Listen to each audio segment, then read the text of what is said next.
ದೇವತ್ರೇಯರಾದಂತಹ ಶ್ರೀಮತಿ ಶಾರದಾದೇವಿಯವರ, ಭಗವಾನ್ ಶ್ರೀರಾಮಕೃಷ್ಣರ, ಸ್ವಾಮಿ ವಿವೇಕಾನಂದರ ಪಡಿದಾವರಿಗಳಲ್ಲಿ ವಂದಿಸುತ್ತ ಭಾರತ ಮಾತೆಯ ಪದತಲಗಳಿಗೆ ಸಾಷ್ಟಾಂಗ ಪ್ರಣಾಮವನ್ನ ಸಲ್ಲಿಸ್ತಾ, ಇಲ್ಲಿವರೆಗೂ ಕೂಡ ಅದ್ಭುತವಾದ ದಿಕ್ಸೂಚಿ ಭಾಷಣವನ್ನ ನೀಡಿದಂತಹ ಶ್ರೀಯುತ ಜಗದೀಶ್ ಕಾರಂತರವರೇ ಹಾಗೂ ವೇದಿಕೆಯ ಮೇಲೆ ಆಸೀನರಾಗಿರುವಂತಹ ಎಲ್ಲ ಗಣ್ಯರೇ, ಸಮಿತಿಯ ಅಧ್ಯಕ್ಷರೇ ಹಾಗೂ ಇಲ್ಲಿ ಅದ್ಭುತವಾದ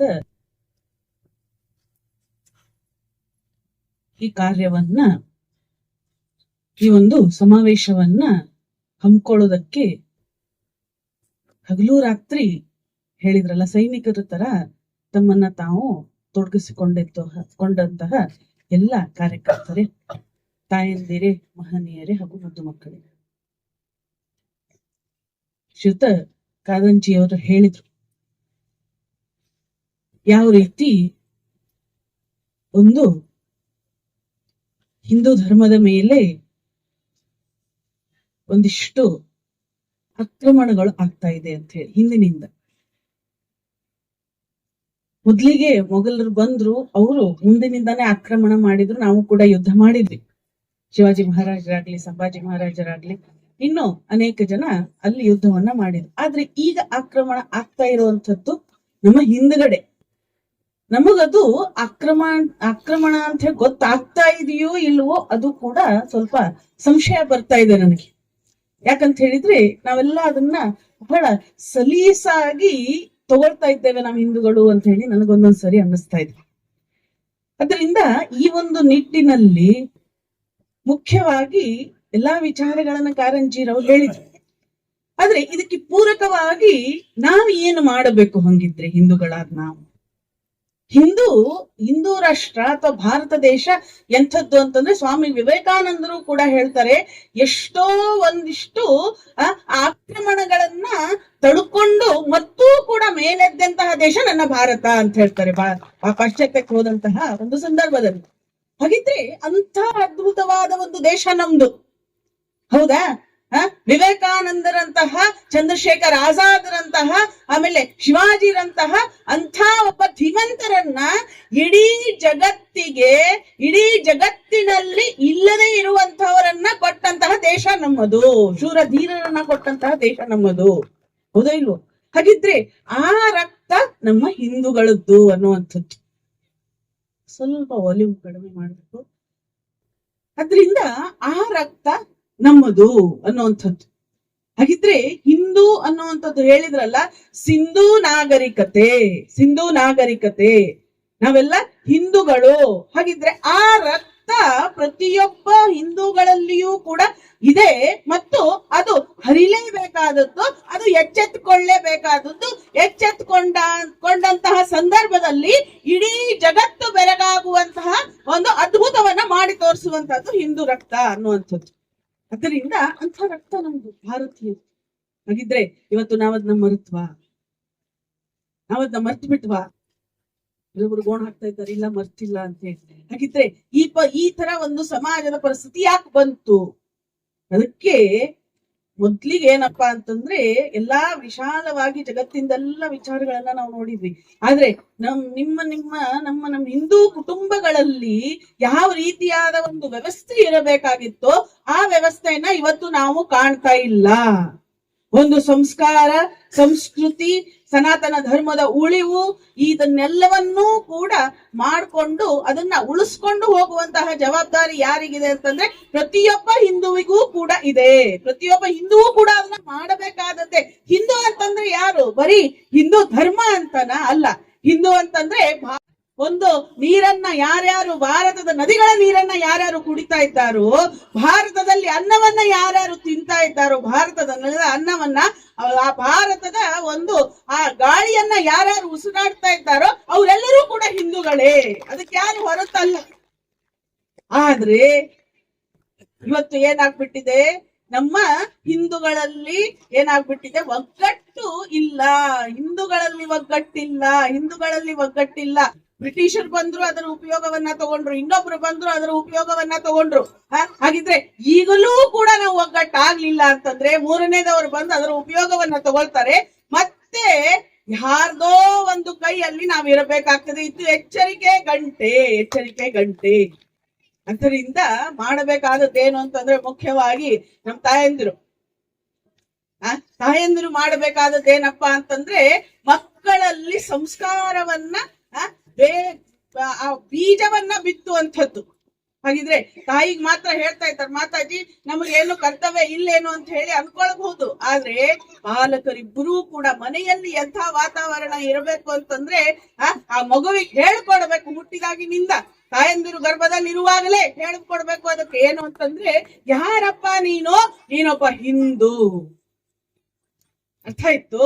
ಎಲ್ಲವನ್ನು ನಾನು ಈಗ ಓದಲ್ಲೆಲ್ಲ ಅದನ್ನೇ ಹೇಳ್ತಾ ಇದ್ದೇನೆ. ಏನು ಅಂತಂದ್ರೆ ಎಲ್ಲಾ ಆಚಾರ ವಿಚಾರಗಳು ಸತ್ಯ. ನಾವು ಹಿಂದೂಗಳು ಬಹಳಷ್ಟು ಆಚಾರ ವಿಚಾರಗಳಿಗೆ ನಾವು ನಮ್ಮನ್ನ ತೊಡಗಿಸ್ಕೊಂಡಿರ್ತೇವೆ ಅಲ್ಲ. ಅವಾಗ ಏನಾಗ್ತದೆ, ಅದ್ರಲ್ಲೇ ಮುಳುಗಿ ಹೋಗ್ಬಿಡ್ತೇವೆ. ನಾವು ಅವರು, ನಾವು ಇವರು, ಇನ್ನೊಬ್ರು, ಮತ್ತೊಬ್ರು, ಮಗದೊಬ್ರು. ಹಿಂಗಾಗಿ ನಮ್ಮಲ್ಲಿ ನಾವೇನ್ ಮಾಡ್ಬಿಟ್ಟಿದ್ದೇವೆ, ಒಬ್ಬರನ್ನ ಹೊರಗಿಡೋದು, ಒಬ್ಬರನ್ನ ಒಳಗ್ ತಗೊಳ್ಳೋದು, ಇದ್ರಲ್ಲೇ ನಮ್ಮ ಜೀವನವನ್ನ ನಾವು ಸವಸ್ಬಿಟ್ವಿ. ಈಗಲೂ ಕೂಡ ಆ ಪದ್ಧತಿ ಇದೆ. ಆದ್ರೆ ತಿಳ್ಕೊಳ್ರಿ, ಯಾವಾಗ ದೇಶದ ಒಂದು ವಿಚಾರ ಬರ್ತದೆಯೋ, ಯಾವಾಗ ಧರ್ಮದ ಒಂದು ವಿಚಾರ ಬರ್ತದೆಯೋ, ಆವಾಗ ಎಲ್ಲ ಆಚಾರ ವಿಚಾರಗಳನ್ನ ಪಕ್ಕಕ್ಕಿಟ್ಟು ಎಲ್ಲರೂ ಕೂಡ ಯೋಚನೆ ಮಾಡುವಂಥದ್ದು ಏನಪ್ಪಾ ಅಂತಂದ್ರೆ, ನಾನೊಬ್ಬ ಹಿಂದೂಸ್ಥಾನದಲ್ಲಿ ಜೀವನವನ್ನ ನಡೆಸ್ತಾ ಇದ್ದೇನೆ, ನಾನು ಹಿಂದೂ ಅನ್ನೋದನ್ನ. ಅದರಿಂದ ಇದನ್ನ ನಾವು ಯಾವಾಗ ಮರಿತೇವೋ ಅವಾಗ ಏನಾಗ್ತದೆ, ನಮ್ಮಲ್ಲಿ ಒಡಕುಟ್ಟುತ್ತದೆ. ಇದನ್ನ ಬಹಳಷ್ಟು ನಾವು ಸೀರಿಯಸ್ ಆಗಿ ತಗೊಳ್ಬೇಕಾಗಿದೆ. ಇವತ್ತು ಸುಮ್ಮನೆ ಮಾಡ್ತಾ ಇಲ್ಲ ಹಿಂದೂ ಸಮಾವೇಶಗಳನ್ನ. ಇದು ಹೇಗೆ ಅಂತಂದ್ರೆ, ನಮ್ಮಲ್ಲಿರುವಂತಹ ಒಗ್ಗಟ್ಟಿನ ಒಂದು ಮನೋಭಾವವನ್ನ, ನಮ್ಮಲ್ಲಿರುವಂತಹ ಒಂದು ಅದ್ಭುತವಾದ ಒಂದು ವಿಚಾರಗಳನ್ನ, ನಮ್ಮಲ್ಲಿರುವಂತಹ ಆ ಒಗ್ಗಟ್ಟನ್ನ, ನಮ್ಮ ಹಿಂದೂಗಳನ್ನ ಒಂದು ಮಾಡೋದಕ್ಕೆ ಈ ಸಮಾವೇಶಗಳು. ಏನೋ ಮಾಡಿದ್ರು, ಇವ್ರು ಮಾತಾಡಿದ್ರು, ಹೋದ್ರು ಅಂತ ಹೇಳಿ ಆಗ್ಬಾರ್ದದು. ಏನಪ್ಪಾ ಅಂತಂದ್ರೆ, ಮನಸ್ಸಿನ ಆಳಕ್ಕೆ ಹೋಗಬೇಕು. ಪ್ರತಿಯೊಬ್ಬ ಹಿಂದೂ ಕೂಡ ಜಾಗೃತ ಆದಂತಹ ಸಂದರ್ಭದಲ್ಲಿ ಮಾತ್ರ ಸಮಾಜ ಪುಷ್ಟಿಕರ ಆಗೋದಕ್ಕೆ ಸಾಧ್ಯ ಇದೆ, ಹಿಂದೂ ಧರ್ಮ ಉಳಿಯೋದಕ್ಕೆ ಸಾಧ್ಯ ಇದೆ ಅನ್ನುವಂಥದ್ದು. ಅದರಿಂದ ನನಗೊಂದು ನೆನಪಿಗೆ ಬರ್ತದೆ. ನೀವು ಕೂಡ ಒಂದ್ ಕಡೆ ಹೇಳಿದೆ ಅದನ್ನ ನಾನು. ಹಿಂದೂ ಸಮಾವೇಶಗಳು ಯಾವ ರೀತಿ ಆಗ್ತಾ ಇದೆ ಅಂತಂದ್ರೆ, ಹನುಮಂತನಿಗೆ ತನ್ನ ಒಂದು ಶಕ್ತಿಯ ತನ್ನಲ್ಲಿ ಅದ್ಭುತವಾದ ಆ ಶಕ್ತಿ ಇದೆ ಅನ್ನೋದನ್ನ ಮರೆತು ಬಿಟ್ಟಿದ್ದಂತ ಹನುಮಂತ. ಯಾವಾಗ ಮೀಟಿಂಗ್ ನಡೀತೋ, ರಾಮನ ಒಂದು ನೇತೃತ್ವದಲ್ಲಿ ಒಂದು ಸಭೆ ಆಯ್ತು. ಆ ಸಭೆಯಲ್ಲಿ ಯೋಚನೆ ಬಂತು, ಈ ಒಂದು ಸಾಗರವನ್ನ ದಾಟಿ ಲಂಕೆಗೆ ಹೋಗಿ ಸೀತೆಯನ್ನ ತರುವಂತವ್ರು ಯಾರು? ತಾಯಂದಿರು, ಇನ್ನೊಂದು 10 ನಿಮಿಷ ಮುಗಿಸ್ತೇನೆ ನಾನು. ಯಾಕಂದ್ರೆ ನಿಮ್ದು ಸಹನೆಯನ್ನ ನಾವು ಪರೀಕ್ಷೆ ಮಾಡ್ತಾ ಇದ್ದೇವೆ, ನನಗೆ ಗೊತ್ತಿಲ್ಲ. ಆದ್ರೆ ಇವತ್ತು ಈ ವಿಚಾರಗಳು ಬೇಕು. ಈ ವಿಚಾರಗಳನ್ನ ತಲೆಗೆ ಹಾಕೊಳ್ಳಿಲ್ಲ ಅಂತಂದ್ರೆ, ಇವತ್ತು ಎಲ್ಲೋ ನಡೀತಾ ಇರುವಂತ ಬಾಂಗ್ಲಾದೇಶದಲ್ಲೋ ಬೆಂಗಾಲದಲ್ಲೋ ಹೇಳಿದ್ರಲ್ಲ, ಆ ಘಟನೆಗಳು ಇಲ್ಲಿ ನಡೆದ್ರು ಏನು ಆಶ್ಚರ್ಯ ಇಲ್ಲ. ಅವಾಗ ನಾವ್ ಅನ್ಕೊಳ್ತೇವೆ ಏನು ಅಂತಂದ್ರೆ, ಯಾರು ಏನು ಮಾಡ್ಲಿಲ್ಲ ಅಂತ ಹೇಳಿ ನಾವ್ ಅನ್ಕೊಳ್ತೇವೆ. ಆದ್ರೆ ಯಾರು ಏನು ಮಾಡೋ ಪರಿಸ್ಥಿತಿಯಲ್ಲೂ ಇರೋದಿಲ್ಲ. ಈಗ ಎಚ್ಚರಿಕೆ ಗಂಟೆ ಇದೆ. ನಾವ್ ಎಚ್ಚೆತ್ಕೊಂಡ್ರೆ, ನಮ್ ತಾಯಂದಿರು ಮತ್ತೆ ಮಹನೀಯರು ಎಚ್ಚೆತ್ಕೊಂಡ್ರೆ ಮಾತ್ರ ಅಂಥ ಘಟನೆಗಳನ್ನ ತಡೆಯೋದಕ್ಕೆ ಸಾಧ್ಯ ಇದೆ. ದಯವಿಟ್ಟು ಒಂದು 10 ನಿಮಿಷ. ಅದರಿಂದ ಒಂದು ಸಭೆ ನಡೀತಾ ಇರುವಂತ ಸಂದರ್ಭದಲ್ಲಿ ಹನುಮಂತನಿಗೆ ಯೋಚನೆ ಬಂತು. ಏನು ಅಂತಂದ್ರೆ, ಸೀತಾಮಾತೆಯನ್ನ ಯಾರು ಭೇಟಿಯಾಗಿ ಬರೋದು, ಸೀತಾಮಾತೆ ಅಲ್ಲಿ ಇದ್ದಾಳೆ ಅನ್ನೋದನ್ನ ತಿಳ್ಕೊಳ್ಬೇಕು ಯಾರು ಅಂತ ಹೇಳಿ. ಅವಾಗ ಜಾಂಬುವಂತ ಹನುಮಂತನಿಗೆ ಅವನ ಒಂದು ಶಕ್ತಿಯ ಅನುಭವವನ್ನ ಮಾಡಿಕೊಟ್ನಂತೆ.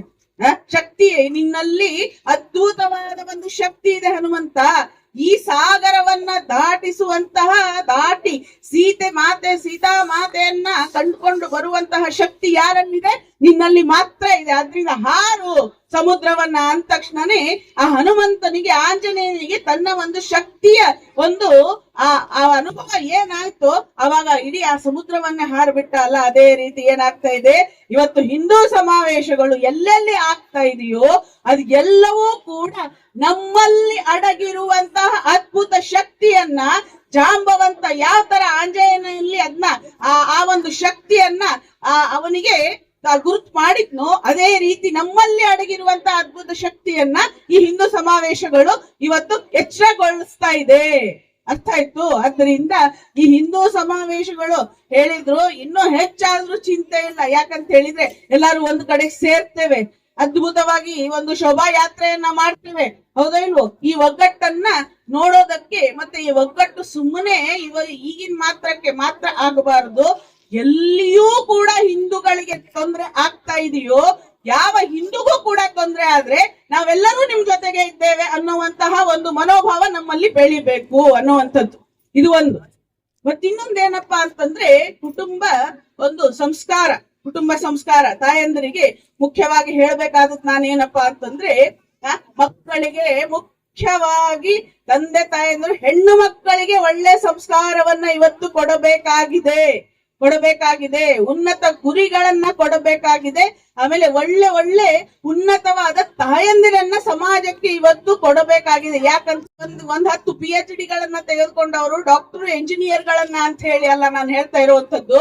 ಸಂಸ್ಕಾರವಂತ ಸಂಸ್ಕೃತಿ ಹಾಗೂ ಅದ್ಭುತವಾದ ಧರ್ಮವನ್ನ ಆಚರಣೆಗೆ ತರಬಲ್ಲಂತಹ ತಾಯಂದಿರನ್ನ ಇವತ್ತು ಸಮಾಜಕ್ಕೆ ಇವತ್ತಿನ ತಾಯಂದಿರು ಕೊಡಬೇಕಾಗಿದೆ. ಅದರಿಂದ ಈ ಒಂದು ನಿಟ್ಟಿನಲ್ಲಿ ಮತ್ತೆ ಅದಕ್ಕಾಗಿ ಉನ್ನತ ಗುರಿಗಳನ್ನ ಕೊಡಬೇಕು, ಮಕ್ಕಳಿಗೆ ಉನ್ನತ ಗುರಿಗಳನ್ನ ಕೊಡಬೇಕು. ಸ್ವಾಮಿ ವಿವೇಕಾನಂದರು ಒಂದು ಕಡೆಗೆ ಹೇಳ್ತಾರೆ, low aim is a crime ಅಂತ ಹೇಳ್ತಾರೆ ಸ್ವಾಮೀಜಿ.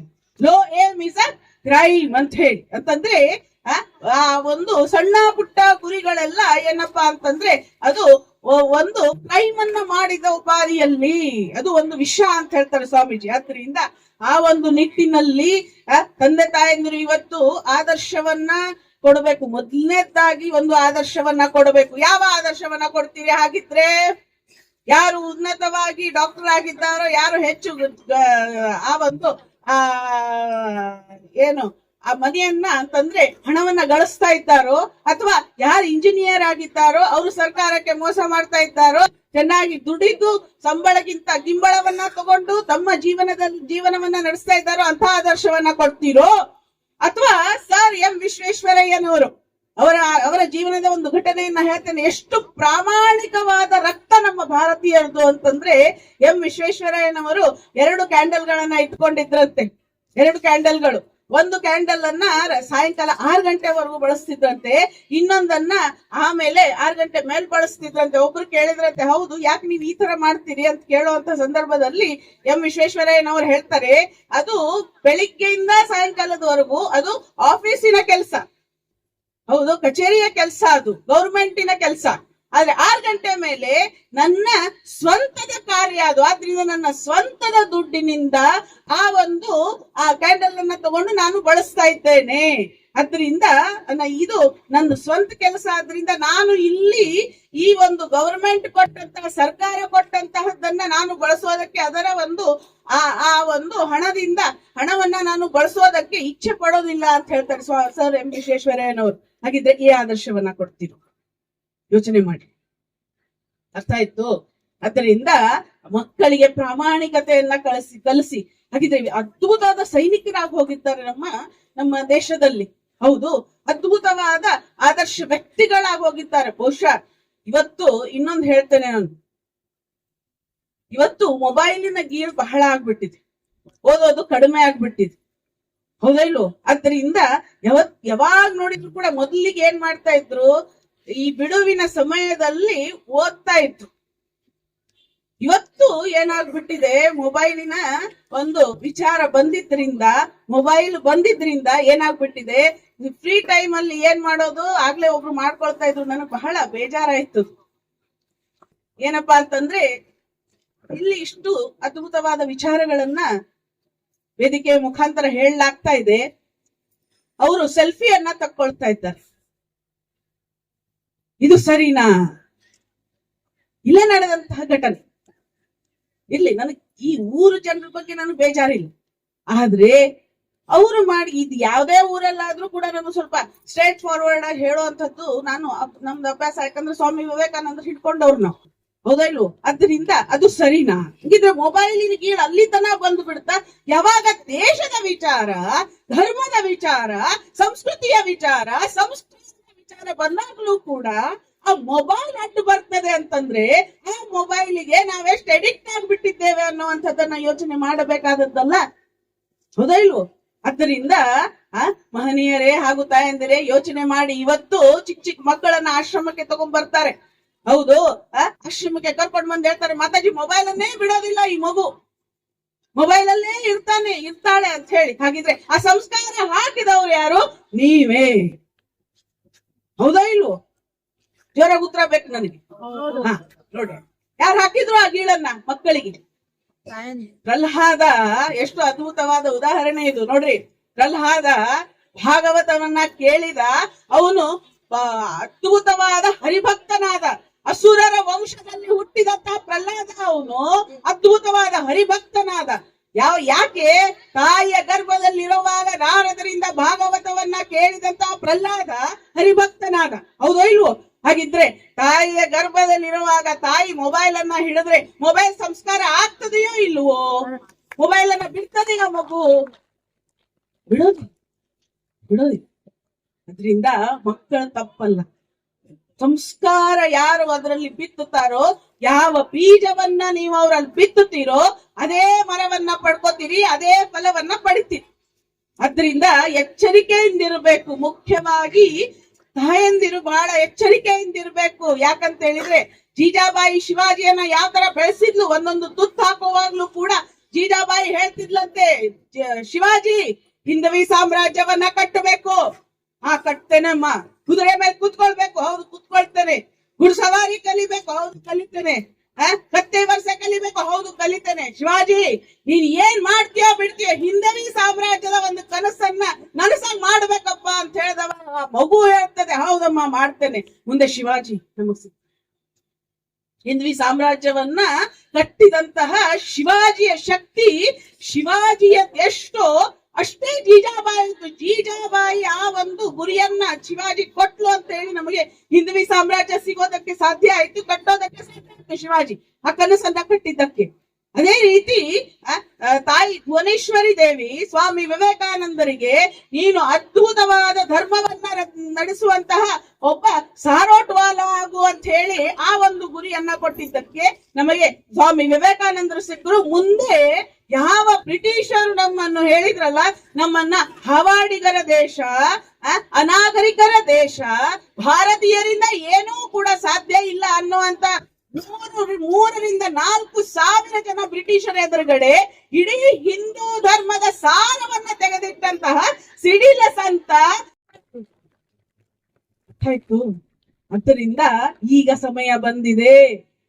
ಯಾತಕ್ಕಾಗಿ ಅಂತಂದ್ರೆ ನಮ್ಮ ಸಂಸ್ಕಾರ, ನಮ್ಮ ಸಂಸ್ಕೃತಿ, ನಮ್ಮ ಸನಾತನ ಧರ್ಮದ ಆ ಒಂದು ರಕ್ತದ ಕಣಕಣವನ್ನ ತುಂಬಬೇಕಾಗಿದೆ ಇವತ್ತು ಮಕ್ಕಳಲ್ಲಿ.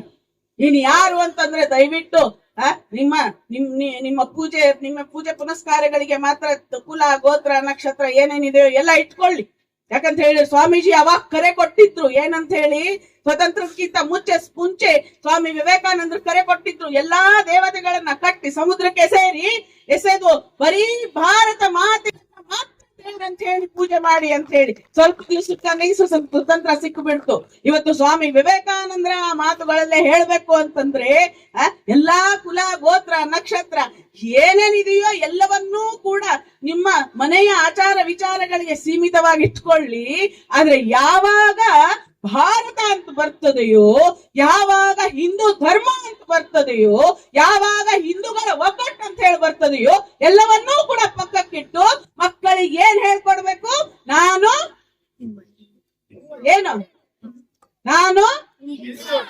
ಸಾಕಾಗದು, ನಾನು ಎರಡು ಕೈ ಮೇಲೆ ಮಾಡಿ ಹೇಳ್ಬೇಕು, ನಾನು ಎಸ್. ಇನ್ನು ಬರ್ಲಿಲ್ಲ, ಇನ್ನು ಜೋರಾಗಿ ಬರ್ಬೇಕು, ನಮ್ಮ ಮೈತನ್ನು ಮೀರಿಸ್ಬೇಕದು ಅಲ್ಲ. ನಾನು ಅಲ್ಲ, ಅರ್ಥ ಆಯ್ತು. ಅದರಿಂದ ಇದನ್ನ ಹೇಳ್ಕೊಂಡು ಇವತ್ತಿನ ಒಂದು ವಿಚಾರ ಇದು. ಇವತ್ತು ನಮಗ್ ದೊಡ್ಡದಲ್ಲ, ಇನ್ನೊಂದು ತಿಳ್ಕೊಳ್ಳಿ. ಏನು ಅಂತಂದ್ರೆ ಹಿಂದೂಗಳಿಗೆ ಒಗ್ಗಟ್ಟು ದೊಡ್ಡದಲ್ಲ. ಹಿಂದೂಗಳೇನಾದ್ರೂ ಮನಸ್ಸು ಮಾಡಿದ್ರೆ ಇವತ್ತು ಏನೇನ್ ಹೇಳಿದ್ರು ಅವರು ಅನ್ಯ ಮತೀಯರು ನಮ್ಮ ಕಡೆ ಹೊಳ್ಳಿ ನೋಡೋದಕ್ಕೂ ಕೂಡ ಸಾಧ್ಯ ಇಲ್ಲ, ನಾವೆಲ್ಲ ಒಗ್ಗಟ್ಟಾದ್ರೆ. ಅರ್ಥ ಆಯ್ತು. ಆದ್ರೆ ನಾವು ಒಗ್ಗಟ್ಟಾಗಬೇಕು. ನಾವು ಒಗ್ಗಟ್ಟಾಗಿದ್ದೇವೆ ಅಂತ ಹೇಳಿ ಕೇಳಿನೇ ಅವ್ರು ಹೆದರ್ಕೊಳ್ತಾರೆ. ಇಷ್ಟು ಮಾತ್ರ ನಾನು ಹೇಳ್ತೇನೆ. ಯಾಕಂತ ಹೇಳಿದ್ರೆ ಹಿಂದೂಗಳ ಶಕ್ತಿ ಅವರಿಗೆ ಅನುಭವ ಬಂದು ಬಿಟ್ಟಿದೆ ಆವಾಗ್ಲೇ. ಆದ್ರೆ ನಾವು ಅದನ್ನ ಒಳಗಡೆ ಇದ್ದಂತಹ ಆ ಒಂದು ಸಿಂಹ ಸದೃಶವಾದ ಒಂದು ಶಕ್ತಿಯನ್ನ ಹೊಡೆದೆಬ್ಬಿಸಬೇಕಾಗಿದೆ. ಆ ಒಂದು ಸಮಯ ಇವಾಗ ಬಂದಿದೆ. ಅದರಿಂದ ಈ ಹಿಂದೂ ಸಮಾವೇಶಗಳು. ಅದರಿಂದ ಈ ಒಂದು ನಿಟ್ಟಿನಲ್ಲಿ ಆ ಭಾರತ ಮಾತೆ ನಮಗೆ ಆ ಒಂದು ಅದ್ಭುತವಾದ ಶಕ್ತಿಯನ್ನ ನೀಡ್ಲಿ. ಮತ್ತೆ ಏನಪ್ಪಾ ಅಂತಂದ್ರೆ ಮುಖ್ಯವಾಗಿ ಇನ್ನೊಮ್ಮೆ ನಿಮ್ಮಲ್ಲೆಲ್ಲ ಕಳಕಳಿಯಿಂದ ನಾನು ಕೇಳ್ಕೊಳ್ಳೋದು ಏನಪ್ಪಾ ಅಂತಂದ್ರೆ, ಮಕ್ಕಳಿಗೆ ಹಿಂದೂ ಸಂಸ್ಕೃತಿ, ಹಿಂದೂ ಸಂಸ್ಕಾರ, ಸನಾತನ ಧರ್ಮ, ಒಂದು ಬಟ್ಟೆ, ಒಂದು ಆಚಾರ ವಿಚಾರ, ಹೇಳ್ತೇನೆ ನಾನು ಏನು ಅಂತಂದ್ರೆ, ಒಂದು ಕುಂಕುಮ ಹಚ್ಕೊಳ್ಳೋದ್ರಿಂದ ಹಿಡಿದು ಬಳೆ ಹಿಡಿದು ಹಾಕೊಳ್ಳೋದ್ರಿಂದ ಎಲ್ಲವನ್ನೂ ಕೂಡ ಹಿಂದೂ ತರದಿಂದ ಅವ್ರಿಗೆ ಕಲಿಸ್ರಿ. ಅರ್ಥ ಆಯ್ತು? ಆಮೇಲೆ ಇನ್ನೊಂದು ಕಲಿಸ್ಕೊಡಿ ಮಕ್ಕಳಿಗೆ, ಏನು ಅಂತಂದ್ರೆ ತಂದೆ ತಾಯಿಗಳನ್ನ ಕಡೆವರೆಗೂ ಇದ್ದು, ಅವರ ಅಂತ್ಯಕ್ರಿಯೆದವರೆಗೆ ಇದ್ದು ಅವರನ್ನ ನೋಡ್ಕೊಳ್ಳುವಂತಹ ಒಂದು ಸಂಸ್ಕಾರವನ್ನ ಹಾಕಿ ಮಕ್ಕಳಿಗೆ ಅಂತ ಹೇಳಿ ಹೇಳ್ತಾ, ಈ ಒಂದು ನಿಟ್ಟಿನಲ್ಲಿ ನನಗೆ ಇಲ್ಲಿ ಈ ಒಂದು ಅವಕಾಶವನ್ನ ನೀಡಿದ್ದಕ್ಕಾಗಿ ಎಲ್ಲ ಈ ಸಮಿತಿಯ ಎಲ್ಲ ಸಂಚಾಲಕರಿಗೆ ಹಾಗೂ ತಮಗೆಲ್ಲರಿಗೂ ಕೂಡ ಈ ಒಂದು ಅವಕಾಶವನ್ನು ನೀಡಿದ್ದಕ್ಕಾಗಿ ಹೃತ್ಪೂರ್ವಕ ಧನ್ಯವಾದಗಳನ್ನ ಅರ್ಪಿಸ್ತಾ ಎರಡು ಮಾತನ್ನ ಶ್ರೀಮತಿ ಶಾರದಾ. ನಮ್ಮ ಆರ್ಕೆ ಟಿವಿ ಸದೃಢ ಸಮಾಜಕ್ಕಾಗಿ ಈ ಕಾರ್ಯಕ್ರಮ ತಮಗೆ ಇಷ್ಟವಾದಲ್ಲಿ ದಯವಿಟ್ಟು ಲೈಕ್ ಮಾಡಿ, ಶೇರ್ ಮಾಡಿ, ಸಬ್ಸ್ಕ್ರೈಬ್ ಮಾಡಿ. ಧನ್ಯವಾದಗಳು.